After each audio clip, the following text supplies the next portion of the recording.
Bonjour cher ami. Avant de regarder, veuillez vous abonner à la chaîne et n'oubliez pas de commenter ce que vous pensez de cette situation.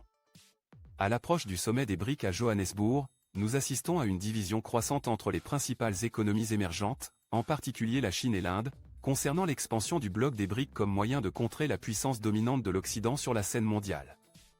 Avec l'absence du président russe Vladimir Poutine, qui refuse d'y assister en raison de poursuites potentielles pour crimes de guerre en Ukraine, son allié, Xi Jinping de la Chine, est déterminé à élargir l'alliance des BRIC en incluant d'autres nations non occidentales telles que l'Arabie Saoudite, l'Iran, les Émirats Arabes Unis, l'Indonésie, l'Argentine, l'Égypte et l'Éthiopie.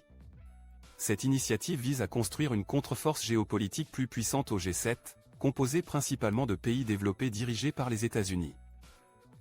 Il est important de noter que l'absence de Poutine jette une ombre sur l'ensemble du sommet, étant donné son rôle d'allié crucial de Jinping lors du conflit en Ukraine. La Cour pénale internationale a émis un mandat d'arrêt à l'encontre de Poutine et sa présence à Johannesburg aurait obligé l'Afrique du Sud, en tant que membre de la Cour, à l'exécuter. Par conséquent, les efforts de la Chine pour étendre le bloc des BRIC peuvent être considérés comme un moyen de compenser une éventuelle perte de l'influence russe dans la région. D'un point de vue analytique, l'expansion de l'alliance des BRIC offre des opportunités mais comporte également des inconvénients. D'une part, l'adhésion de plus de pays à l'alliance pourrait renforcer le pouvoir de négociation collective de ces économies émergentes. En s'unissant contre la domination de l'Occident, ils pourraient être en mesure de négocier de meilleures conditions dans les accords commerciaux mondiaux et de diminuer l'influence du G7.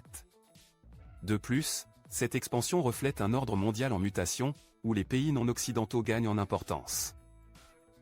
D'autre part, il y a des conséquences négatives potentielles à considérer. L'inclusion de pays ayant un bilan en matière de droits de l'homme douteux, tels que l'Arabie Saoudite et l'Iran, pourrait ternir la crédibilité et les valeurs de l'alliance des BRIC. De plus, l'expansion du bloc peut entraîner des intérêts divergents entre ses membres, rendant de plus en plus difficile d'atteindre un consensus sur des questions importantes. La diversité existante au sein du bloc des BRIC, qui regroupe des économies à différents stades de développement et avec des systèmes politiques variés, pose déjà un défi à sa cohérence.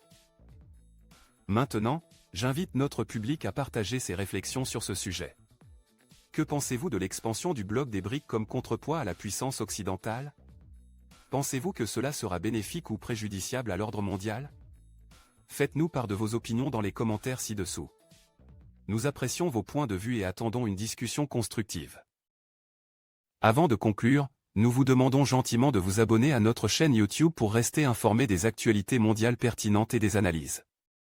Si vous avez trouvé cette vidéo instructive, veuillez la partager sur les réseaux sociaux avec d'autres personnes qui pourraient la trouver intéressante. Ensemble, nous pouvons favoriser une communauté informée et engagée. Alors que nous réfléchissons aux conséquences potentielles de l'expansion des BRIC et aux divisions au sein de cette alliance émergente, il est crucial de maintenir une position neutre.